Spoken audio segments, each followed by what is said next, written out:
Hey everyone, Kieran King here. Today I'm going to be talking about the inverse relationship between inflation and interest rates. Inflation seems to be a hot topic, with many nations seeing greater inflation than usual. Why?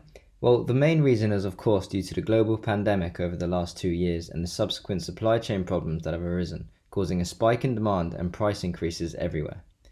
To fight rapid inflation, certain governments around the world have increased interest rates. For instance, the Bank of England in the UK increased interest rates only recently from 0.1% to 0.25%. But what is the theory behind this? This is what we're going to look at in this video. Firstly, what is inflation?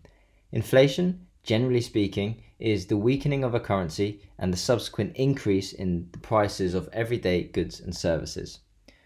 For instance, the price of bread in the UK in 1975 was 16p. In 2021, it is around 106p. As prices rise, this means that the currency's purchasing power decreases.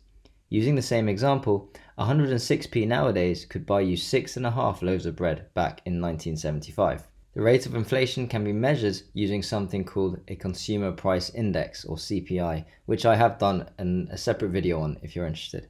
Now, typically you don't want inflation to be too high, as it will be difficult for businesses to set the right prices for their products and for people to plan their spending. On the other hand, if it is too low, then people might not spend as much as they expect prices to fall, which stops the economy growing. Let's move on to interest rates. What are interest rates? Interest rates tell you what the cost of borrowing is or what the rewards are for saving. If you get a loan for, say, £1,000 from the bank at a 1% interest rate, it means the total amount you're going to have to repay is £1,010, an extra 1% on top of what you borrowed. On the flip side, if you put £1,000 away to save at a 1% interest rate, it means you will earn £10 after a year, so you will have £1,010. When we talk about interest rates in the news, this usually means the base rate, which the Bank of England over here in the UK sets. This has a heavy influence on the rates you get from high street banks and other institutions to borrow and save.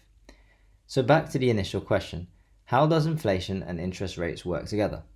Or what is the relationship between them? Let's give an example. Say interest rates are lower than usual.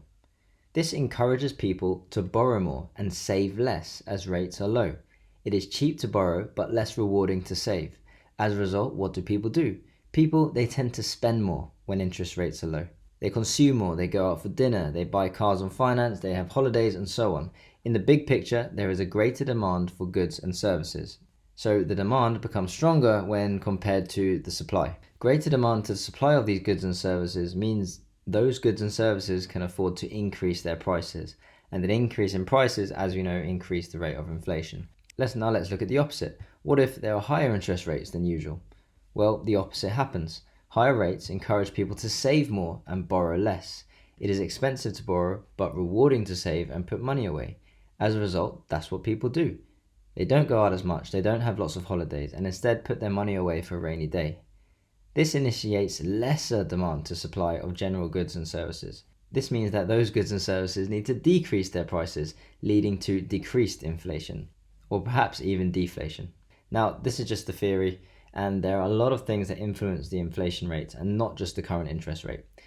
Looking back over history, however, we do tend to see this relationship justified. Anyway, do you think it's justified? Let me know in the comments. As always, thank you for your continued support. If you do like my content, then please hit the subscribe button and give me a like. Also, if you have any ideas for other videos, then feel free to message me and I'll try and add them to the list.